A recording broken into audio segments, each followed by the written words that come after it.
अर्चना की शादी को 1 साल हो चुका था, पर अब तक अर्चना अपनी सास बबीता को समझ नहीं पाई थी। अर्चना और नितिन की लव मैरिज हुई थी। अब अर्चना के देवर की बारी थी। अर्चना अपने देवर की शादी से बहुत खुश थी और उससे भी ज़्यादा खुश बबीता थी। और खुश होती भी क्यों ना, आखिर उसकी एक बेटी की शादी उसकी मर्जी से जो हो रही थी। ऐसे ही एक दिन, अरे पंडित जी आ गए आप, मैं कब से आप ही का इंतज़ार कर रही थी। हाँ बबीता बहन, मैं जानता हूँ, और इस बार मैं बहुत ही सुंदर लड़की की फ़ोटो लेकर आया हूँ, जिसे देखकर आप अपने छोटे बेटे अर्जुन की शादी करवाने से इनकार नहीं कर पाएंगी। अरे ये तो बहुत अच्छी बात है। आइए आइए पंडित जी बैठिए, मैं अभी बहू को कहती हूँ कि आपके लिए चाय नाश्ता लेकर आए। अर्चना बहू, जल्दी से पंडित जी के लिए चाय नाश्ता लेकर आओ।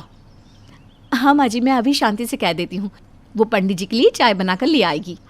हाँ, तू घर की नौकरानी पर ही टिके रहना, खुद को तो कुछ बनाना आता नहीं। पता नहीं क्या देखकर मेरे बेटे ने तुझसे शादी कर ली। बबीता अर्चना को ताना देने का कोई मौका नहीं छोड़ती, पर अर्चना भी अपनी सास को एक कान से सुनती दूसरे कान से निकाल देती। कुछ देर बाद शांति चाय लेकर आती है और बबीता लड़कियों की फ़ोटो देखते हुए पंडित से कहती है, क्या पंडित जी, इस बार भी आप पता नहीं कैसी लड़कियों के फ़ोटो लेकर आ गए हैं। आइए देखो, कभी किसी लड़की की फ़ोटो में नाक टेढ़ी नज़र आ रही है तो कभी कुछ। अरे फोटो में जब इतनी टेढ़ी है तो सामने से नाक कितनी टेढ़ी होगी। मुझे नहीं पसंद अपने घर के लिए ऐसी बहू। आप कोई अच्छी सी लड़की की फ़ोटो दिखाइए।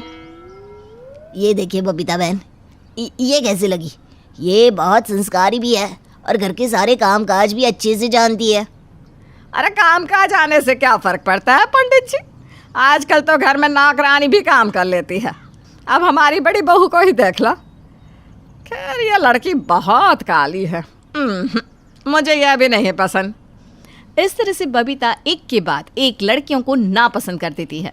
ऐसे ही कुछ दिन बीत जाते हैं और इस बार बबीता कोई कमी ना निकाल पाए, इसलिए पंडित जी कुछ लड़कियों को ही अपने साथ बबीता के घर लेकर आते हैं।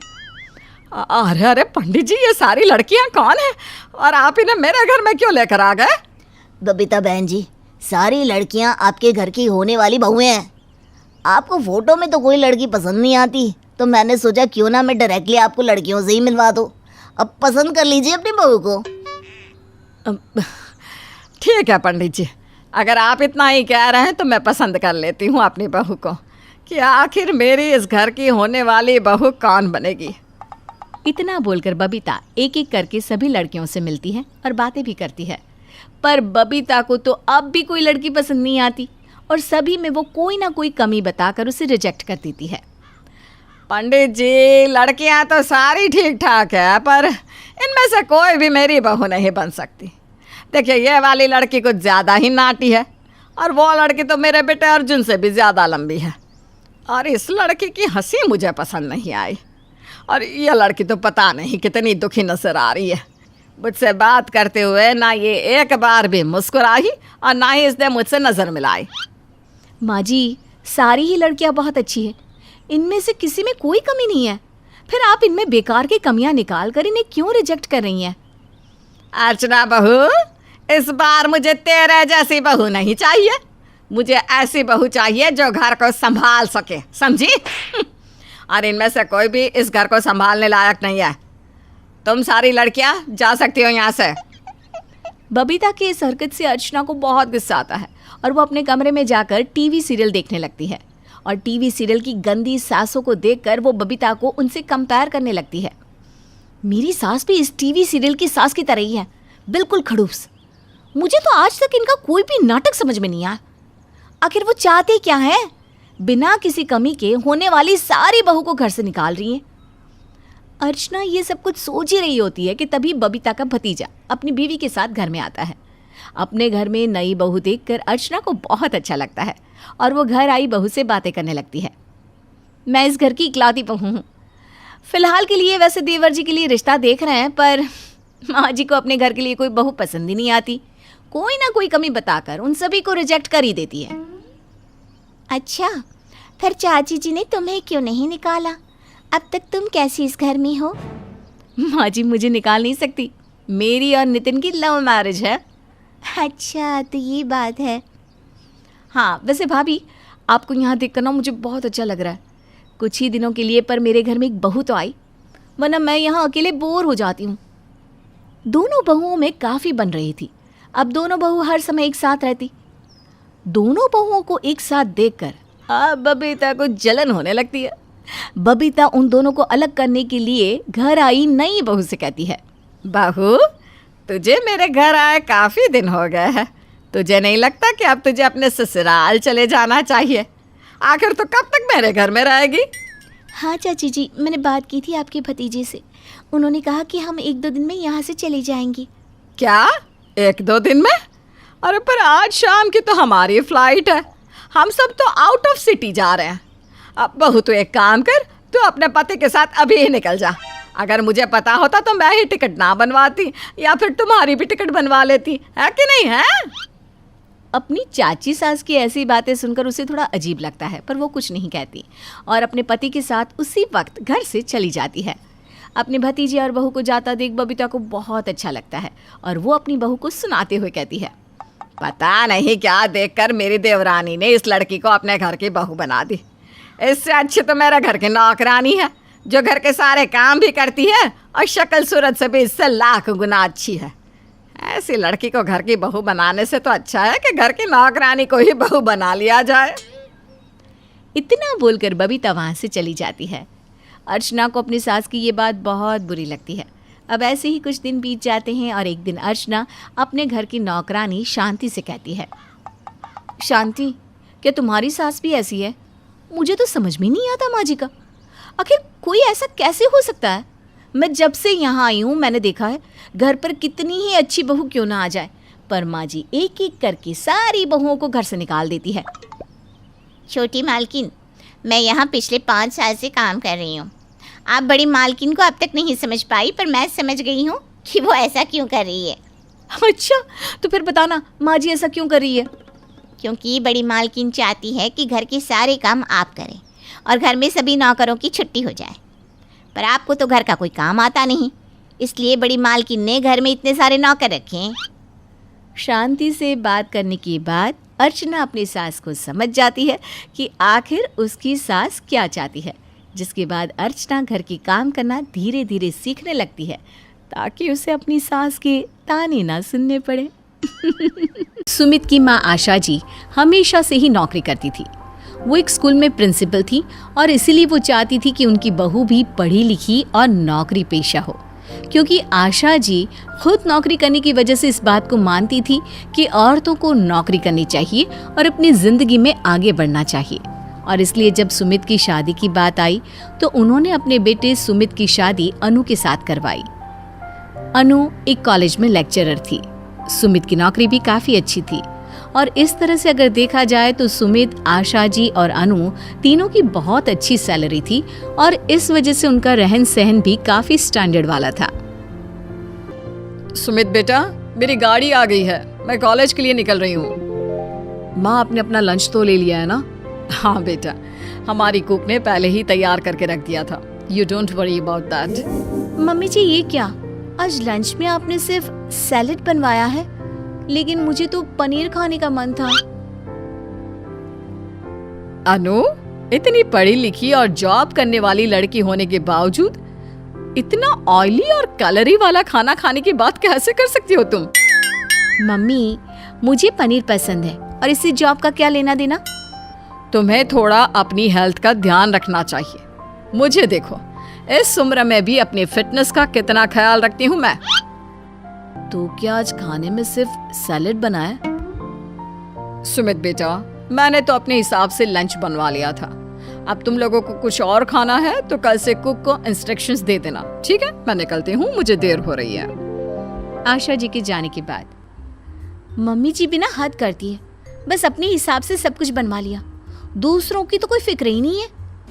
अब मुझे भी सारा दिन ये सैलेड खाना पड़ेगा। अरे गुस्सा क्यों करती हो तुम?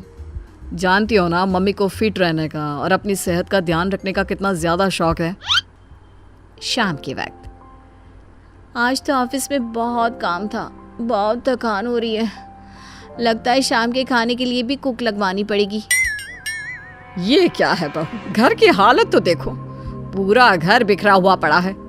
तुम कभी घर के लिए कुछ काम क्यों नहीं करती? मम्मी जी टाइम ही कहाँ मिलता है। और आप अपना कमरा तो देखिए, वो भी तो पूरी तरह से बिखरा हुआ है। सुबह सुबह ऑफिस जाने की जल्दी में ऐसा ही होता है। मम्मी जी ऑफिस तो मैं भी जाती हूँ ना, मेरी भी तो सेम प्रॉब्लम है।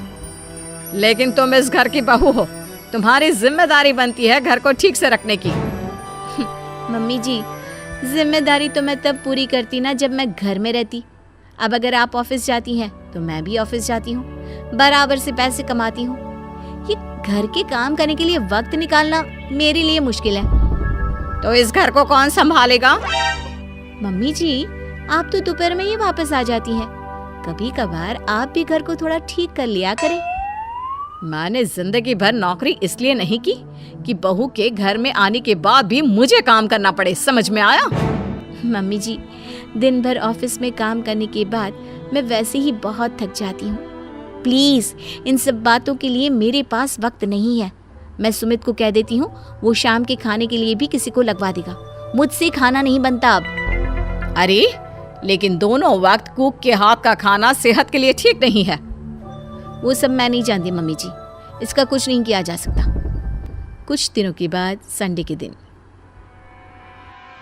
अनु जरा घर में देखो तो सही, चारों तरफ कितने मकड़ी के जाले आ गए हैं। इनकी कभी तो सफाई कर दिया करो। मम्मी जी एक संडे तो मिलता है, 6 दिन नौकरी करो और संडे को घर की सफाई, ये सब मुझसे नहीं होने वाला। फिर वही बात, ये सब तो हमें करना ही पड़ेगा ना, ये करने के लिए कौन आएगा? मम्मी जी आप एक्स्ट्रा सर्वेंट रख लीजिए, मैं एक ही काम कर सकती हूँ, या तो ऑफिस जाकर पैसे कमा सकती हूँ या फिर घर की सफाई। और अगर आपको ज्यादा बुरा लगता है ना तो आप भी ये काम कर सकती हैं। मैंने अपनी जिंदगी में कभी मकड़ी के जाले साफ नहीं किए। तुम्हारे ससुर जी के साथ शादी करके आई उस दिन से नौकरी करती हूँ मैं।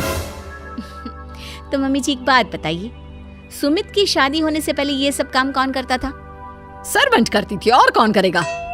तो मम्मी जी अब भी सर्वेंट से करवाइए ना, मैं तो इस घर की बहू हूँ, वो भी कमाने वाली। आप मुझसे क्यों उम्मीद करती हैं इन सब कामों की? बहू के आने के बाद सोचा था घर के कामों में थोड़ी मदद करेगी। मैं पढ़ी लिखी बहू इसलिए लेकर आई थी क्योंकि मैं खुद भी नौकरी करती थी। लेकिन इसका मतलब ये तो नहीं कि घर को बिल्कुल भी मत संभालो।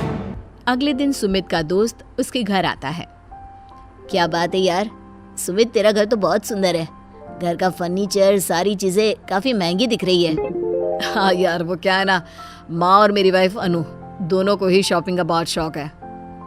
हाँ याद आया, तेरी मम्मी और वाइफ दोनों ही वर्किंग है ना, और मैंने सुना है सैलरी भी काफी अच्छी है दोनों की। हाँ यार, भगवान की दया से मम्मी भी स्कूल में प्रिंसिपल है और मेरी वाइफ कॉलेज में लेक्चरर, तो फाइनेंशियली कोई प्रॉब्लम नहीं है लाइफ में। सही है यार, तेरी लाइफ कितनी सेट है ना। मेरी वाइफ तो हाउस वाइफ है और माँ ने तो कभी नौकरी ही नहीं की। घर की सारी जिम्मेदारी मुझे उठानी पड़ती है। अगर कभी कुछ एक्स्ट्रा खरीदने का मन भी हो तो बहुत सोचना पड़ता है। यार वो बात तो सही है, लेकिन वो क्या है ना, घर की दोनों औरतें वर्किंग होने से प्रॉब्लम्स भी बहुत आती है। अरे भाई प्रॉब्लम की क्या बात है, तीनों मिलकर कमाते हो, इतना अच्छा घर मेंटेन किया हुआ है, सबकी अपनी अपनी अलग अलग गाड़ियां हैं, और क्या चाहिए। अरे यार क्या बताऊं, कुक के हाथ का खाना खाना पड़ता है। माँ और अनु के पास तो घर का काम करने का टाइम ही नहीं है और इसकी वजह से दोनों की खटपट चलती ही रहती है। लेकिन खटपट की क्या बात है, दोनों अपने अपने ऑफिस चली जाती है, उन्हें तो वक्त ही नहीं मिलता होगा ना एक दूसरे के साथ बात करने का या बहस करने का। यही तो दुनिया को गलतफहमी है कि सास बहू दोनों अपने अपने ऑफिस चली जाती हैं, एक साथ रहती नहीं है, इसलिए झगड़ा होता ही नहीं होगा। लेकिन दोस्त, यहाँ मामला कुछ और ही है। तेरे कहने का मतलब क्या है यार सुमित?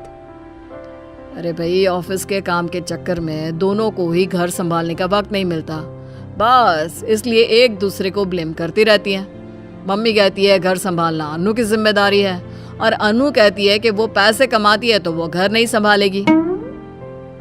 तेरी बातें सुनकर लग रहा है कि मेरी हाउसवाइफ बीवी ही ठीक है, कम से कम घर तो अच्छे से संभाल लेती है, दोनों वक्त उसके हाथ का बना हुआ खाना मिलता है मुझे। कुछ दिनों के बाद। मम्मी, आपको एक गुड न्यूज़ सुनानी थी। बताओ बेटा, क्या बात है? इतना खुश क्यों लग रहे हो? लगता है कोई बहुत बड़ी बात हुई है। मम्मी जी वो क्या है ना, मैं प्रेग्नेंट हूँ। अरे वाह बहू, ये बहुत अच्छी खबर सुना दी तुमने। इसका मतलब मैं दादी बनने वाली हूँ। जी मम्मी जी। लेकिन मम्मी, डॉक्टर ने अभी अनु को रेस्ट करने के लिए कहा है। पहली प्रेगनेंसी है ना, इसलिए थोड़ा ज़्यादा ध्यान रखना पड़ेगा। हाँ हाँ बेटा, तो इसमें प्रॉब्लम क्या है? अनु आराम करेगी, घर पर रहेगी, और अब तो वैसे भी उसे जॉब छोड़नी ही पड़ेगी ना। बच्चा होने के बाद तो अनु ऑफिस कैसे जा सकती है? लेकिन मम्मी जी, मैं नौकरी नहीं छोड़ना चाहती। बस कुछ दिनों की छुट्टी लेकर वापस जॉब कंटिन्यू कर लूँगी। जैसी तुम्हारी इच्छा बहू, लेकिन मैं तो चाहती थी कि अब नौकरी छोड़कर बच्चे पर ध्यान देना। मम्मी जी, वैसे भी 6 महीने की मैटरनिटी लीव मिल जाएगी और उसके बाद हमको इंतज़ाम कर लेंगे। वक्त बीतता जाता है, अनु को एक बच्चा होता है, और जब वो 6 महीने का हो जाता है तब अनु फिर से नौकरी करने की इच्छा जताती है। सुमित, अब तो हमारा बेटा 6 महीने का हो गया है। मैं अपने ऑफिस में बात कर लेती हूँ। मेरी मैटरनिटी लीव खत्म हो चुकी है। अनु, अगर हमारा बेटा 6 महीने का हो गया है, उससे क्या फ़र्क पड़ता है? उसे तो तुम्हारी ज़रूरत अगले 5-6 साल तक पड़ने वाली है। हाँ बहू, सुमित ठीक कह रहा है। देखो, अब तुम ये नौकरी वोकरी छोड़ दो और आराम से घर और अपने बच्चे को संभालो। नहीं नहीं, मैं ऐसा नहीं कर सकती। ये मेरे करियर का सवाल है। तो फिर क्या ऑप्शन है? तुम क्या चाहती हो? बच्चा किसी केयर टेकर के पास पले? अरे आजकल की केयर टेकर का कोई भरोसा नहीं होता। वैसे मम्मी जी, आप भी नहीं चाहती ना कि हमारा बच्चा किसी आया के पास रहे, और मैं भी नहीं चाहती। तो इस प्रॉब्लम का मेरे पास एक सोल्यूशन है। क्या बात है? अगर कोई सोल्यूशन है तो जल्दी से बताओ अनु, देर किस बात की? मम्मी जी, अगर आप अपनी नौकरी छोड़कर घर पर रहे और बच्चे की देखभाल करें तो सब कुछ ठीक रहेगा। वो क्या है ना, बच्चे की दादी जिस तरह संभाल कर रख सकती है, वैसा तो कोई नहीं संभाल सकता। अरे ये क्या बात हुई? बच्चा तुम पैदा करो और नौकरी मैं छोड़ूं? नहीं नहीं, 1 लाख की सैलरी है मेरी। पागल थोड़ी ना हूं जो नौकरी छोड़कर घर संभालूंगी। वैसे मम्मी, अनु ठीक ही कह रही है। आप चाहो तो अपनी जॉब छोड़ दो। देखो, पोते को दादी मिल जाएगी और आपका भी मन लगा रहेगा। अरे तो अनु अपनी जॉब छोड़ सकती है ना, उसे क्या प्रॉब्लम है? वैसे भी उसकी सैलरी तो मुझसे काफी कम है। कमाल करती है मम्मी जी। आपकी तो जॉब 1 आध साल में वैसे भी खत्म होने वाली है। मेरा तो करियर अभी अभी शुरू हुआ है। जॉब तो आपको ही छोड़नी चाहिए ना। अरे जॉब खत्म होने वाली है तभी तो छोड़ना नहीं चाहती मैं। अपना पूरा जॉब करूंगी, लास्ट तक अच्छा रिकॉर्ड बनाऊंगी नौकरी करने का। अरे अरे बस करिए अब आप दोनों। मुझे तो लगता था कि वर्किंग मम्मी और वर्किंग वाइफ दोनों मिल करके इस घर को कुछ और ही बना देंगे, लेकिन आप लोगों ने तो कुछ और ही बना दिया। सुरीली अपने पति और इकलौते बेटे ध्रुव के साथ रहती है। सुरीली का पति एक फैक्ट्री में काम करता है और ध्रुव घर पर पढ़ाई करता है। पर ध्रुव की माँ को पैसे का लालच है, जिसकी वजह से ध्रुव की माँ उसे रोज ताने मारती है। एक दिन रोज की तरह सुबह वो अपनी निगाहें किताब में गड़ाए बैठा था। अरे बेटा ध्रुव, क्या करेगा इतना पढ़ लिख कर? बाहर जा, कुछ काम कर। घर में 4 पैसे आएंगे तो तेरे पापा की भी मदद हो जाएगी, और कल को तेरी शादी भी तो करनी है। हाँ माँ, आप ठीक कह रही हो। मुझे अपनी बीए की डिग्री लेने दो, फिर मैं कहीं काम देख लूंगा। बस कुछ महीने की ही तो बात है। ध्रुव को इस तरह से रोज ही ताने सुनने मिलते, पर वो सिर्फ दांत पीस कर रह जाता। ऐसे ही कई महीने निकल जाते हैं और ध्रुव को डिग्री मिल जाती है। पर कुछ ही समय बाद ध्रुव के पिता का देहांत हो जाता है और घर का सारा बोझ उसके सर पर आ जाता है। मजबूरी में वो उसी फैक्ट्री में काम पर जाने लगता है जहां उसके पिता काम करते थे, लेकिन वहां तनख्वाह बहुत कम है। एक दिन ध्रुव की माँ कहती है, बेटा मुझे नहीं लगता कि इतने पैसे में घर चल पाएगा। तू एक काम कर, मेरा भी कहीं काम लगवा दे। नहीं नहीं माँ, नहीं, बस कुछ दिन की बात है। मैं किसी और जगह काम देख रहा हूँ जहाँ तनख्वाह अच्छी होगी। आप इस उम्र में काम करोगी तो मुझे अच्छा नहीं लगेगा। इसी तरह दिन बीतते जाते हैं और एक दिन ध्रुव के मामा आकाश घर पर आते हैं। कैसी हो दीदी? अच्छी हूँ, तू बता, तू कैसा है? बहुत दिनों बाद आना हुआ। तूने तो आना ही छोड़ दिया। ये देखने भी नहीं आया कि तेरी दीदी जिंदा है या मर गई। शुभ शुभ बोलो दीदी, खुशी के मौके पर ये मरने मारने की बात नहीं करते। दीदी ध्रुव तो बहुत बड़ा हो गया है, छोटा सा था जब मैंने उसे देखा था। हाँ, बड़ा तो हो गया है मेरा ध्रुव, और समझदार भी। लेकिन तू कैसी खुशी की बात कर रहा है, बता तो जरा। मैं ध्रुव के लिए एक रिश्ता लाया हूँ, दहेज भी मोटा मिलेगा, और अगर आप हाँ करो तो लड़की वाले 5 लाख कैश देने के लिए तैयार हैं। इतने पैसे का सोच सुरीली के होश उड़ जाते हैं और बहुत खुश होते हुए कहती है, नेकी और पूछ पूछ, अरे तू तो रिश्ता पक्का कर दे, लड़की कैसी भी हो चलेगा। पर लड़की वालों की एक शर्त है। कैसी शर्त? वो लोग शादी 15 दिन के अंदर अंदर करना चाहते हैं। अरे हाँ हाँ, इसमें कौन सी बड़ी बात है, 15 क्या, हम 10 दिन में कर देंगे, बस बात कर ले उससे। पहले ध्रुव से तो पूछ लो दीदी। अरे उससे क्या पूछना, वो अभी बच्चा है, मैं उसकी माँ हूँ, जो मैं कहूँगी वही करेगा। अच्छा ठीक है दीदी। वैसे कहाँ है वो साहबजादे? अरे वो अभी काम पर गया है, शाम को आएगा। सुरीले का भाई सुरीली से विदा लेता है और चला जाता है। शाम को ध्रुव घर आता है तो उसकी माँ उसे सारी बात बताती है। ध्रुव शादी के लिए राजी हो जाता है। थोड़े दिन बाद ध्रुव की शादी पीहू से हो जाती है। शादी को अभी 2-4 दिन ही हुए थे कि पीहू की सास घर में शोर मचा देती है। अरे मेरी किस्मत ही फूट गई, घर का सारा काम ऐसे ही पड़ा है। मैंने सोचा था बहू आएगी, कुछ काम करेगी, मेरी मदद करवाएगी। हाय रे। चिल्लाने की आवाज सुन ध्रुव कमरे से बाहर निकलता है। क्या हुआ माँ, क्यों सारा घर सर पे उठा रखा है? अरे मुझसे क्या पूछता है, पूछ अपनी पत्नी से, जो महारानी की तरह रह रही है। अरे अभी तक घर का कोई काम नहीं किया, ये भी अपने माँ बाप की तरह धोखेबाज है। माँ आखिर हुआ क्या है, कुछ बताओगी भी? शादी से पहले इसके बाप ने मुझे 5 लाख कैश देने का वादा किया था, और फिर शादी के समय भी यही कहा, थोड़े दिन में दे देंगे बहन जी। लेकिन आज तक उन पैसों का कोई अता पता नहीं है। आज जब मैंने फोन किया तो बहाने बना रहे हैं। ध्रुव अपनी माँ को समझाता है और पीहू के परिवार वालों से बात करने का वादा करता है। अगले दिन पीहू घर में खाना बना रही थी तो सुरीली उससे छत पर कपड़े उतारने भेज देती है और खाने में नमक डालकर बाहर आ जाती है। इतने में ध्रुव पीहू से कहता है, पीहू खाना लगा दो ना, बहुत जोरों की भूख लगी है। ध्रुव खाने के टेबल पर बैठ जाता है और खाने का निवाला खाते ही गुस्से में पीहू को सुनाता है, तेरे माँ बाप ने तुझे खाना बनाना भी नहीं सिखाया क्या? ये खाना बनाया है ये जहर। इसके माँ बाप ने इसे भी बस धोखा देना सिखाया है। पीहू को अपने पति और सास की बातों से बहुत दुख पहुंचता है। अगली सुबह ध्रुव काम पर जाने के लिए तैयार होता है। जब पीहू ध्रुव की शर्ट पर इस्त्री करती है तो उसे कुछ काम याद आ जाता है और वो इस्त्री साइड में रखकर किचन में चली जाती है। इतने में सुरीली आ जाती है। पहले तो वो इधर उधर देखती है।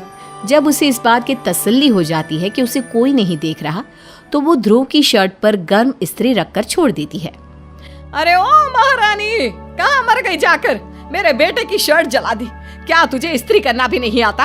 अरे तेरे माँ बाप ने इतना भी नहीं सिखाया क्या तुझे? अपनी माँ का ये सारा तमाशा ध्रुव देख लेता है पर कुछ नहीं कहता और चुपचाप अपने काम पर चला जाता है। काम पर पहुंचने के बाद भी ध्रुव घर के झगड़े के बारे में सोच रहा था और मन ही मन कहता है, जल्दी से 5 लाख का इंतजाम करके अपनी माँ को देना होगा, तब जाकर घर के क्लेश का अंत होगा। माँ जब तक 5 लाख के दर्शन नहीं कर लेगी तब तक पीहू का पीछा नहीं छोड़ेगी। अगले दिन ध्रुव के घर एक चिट्ठी आती है। ध्रुव उस चिट्ठी को पढ़कर बहुत खुश होता है। ये देखकर उसकी माँ पूछती है, क्या बात है बेटा, क्यों इतना खुश हो रहा है? माँ, एक बड़ी कंपनी से चिट्ठी आई है। मेरी वहाँ मैनेजर की नौकरी लग गई है, तनख्वाह भी बहुत अच्छी है, पर मुझे कल ही निकलना होगा। ये सुनकर ध्रुव की माँ सोचती है, अब ध्रुव भी यहाँ नहीं होगा, तब मैं इस महारानी को सबक सिखाऊंगी। देखती हूँ कि कैसे मेरे पैसे नहीं देते इसके माँ बाप। अगले दिन ध्रुव ट्रेन से निकल जाता है। रास्ते में ट्रेन एक स्टेशन पर रुकती है और ध्रुव एक पानी की बोतल खरीदता है। दुकानदार के पास खुले पैसे नहीं होने के कारण वो ध्रुव को एक लॉटरी की टिकट दे देता है और उधर सुरीली अपनी बहू को परेशान करने के नए नए तरीके ढूंढ रही थी। आ बहू, मेरा बेटा चला गया, चल अब तू भी अपने घर जा और मेरे 5 लाख रुपए ला कर दे मुझे। माँ जी, मेरे घर वालों के पास इतने पैसे कहाँ से आएंगे? वो बेचारे तो जैसे तैसे अपना गुजारा कर रहे हैं। मुझे नहीं पता कहाँ से लाएंगे, मुझे बस मेरे पैसे चाहिए, और जब तक मेरे पैसे नहीं मिलते तुझे खाने को कुछ नहीं मिलेगा। इस तरह सुरीली अपनी बहू पर खूब अत्याचार करती है। 1-2 दिन बाद आकाश फिर अपनी दीदी के पास आता है। कैसी हो दीदी? कैसी लग रही हूँ? तेरी वजह से मेरा लाखों का नुकसान हो गया और अभी भी पूछ रहा है कि कैसी हूँ मैं? कैसा नुकसान दीदी? तूने कहा था कि शादी में दहेज के 5 लाख रुपए मिलेंगे, लेकिन एक फूटी कौड़ी तक नहीं मिली। बहू के मायके वालों ने तो बेवकूफ बना दिया हमें। नहीं मिली तो अब मिल जाएगी दीदी, चिंता क्यों करती हो? आकाश सुरीली के कान में कुछ फुसफुसाता है। एक सेठ की बीवी मर गई है, उसे कोई लड़की चाहिए, बदले में 5 लाख देने को तैयार है। अरे तो देर किस बात की, तू जल्दी से इस पीहू नाम की बला को इस घर से निकाल दे। अरे पर बहू को मनाएंगी कैसे उस सेठ के घर जाने के लिए?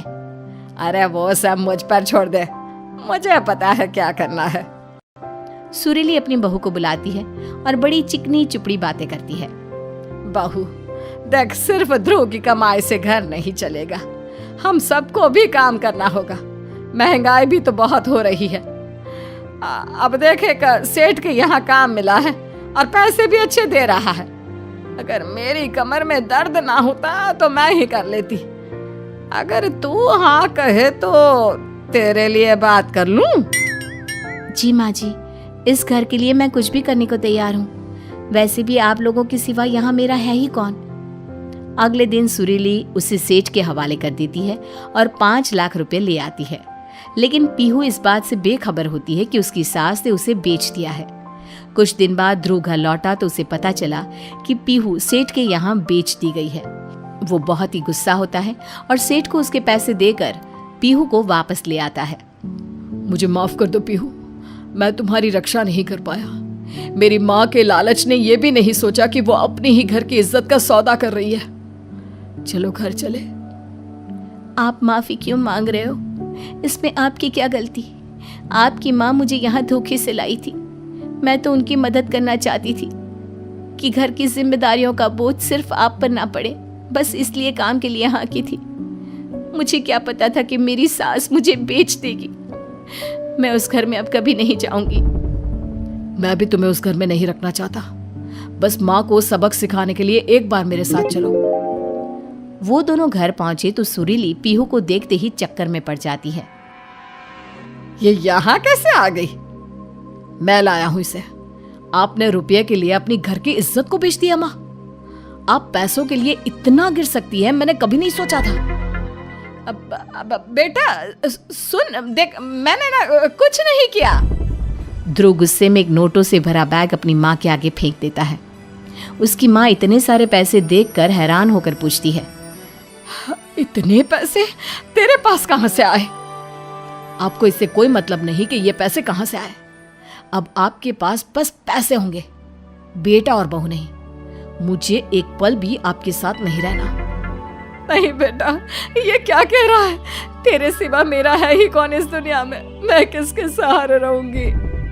नहीं माँ, आपको लगता है कि इतनी बड़ी गलती के बाद भी मैं पीहू को आपके पास रहने दूंगा? ऐसा कभी नहीं हो सकता। मुझे आपके साथ नहीं रहना। आप रहिए अपने पैसों के साथ। सुरीली अपनी बहू से भी बहुत माफी मांगती है, लेकिन पीहू भी अपनी सास को माफ नहीं करती। ध्रुव पीहू को लेकर वहां से चला जाता है।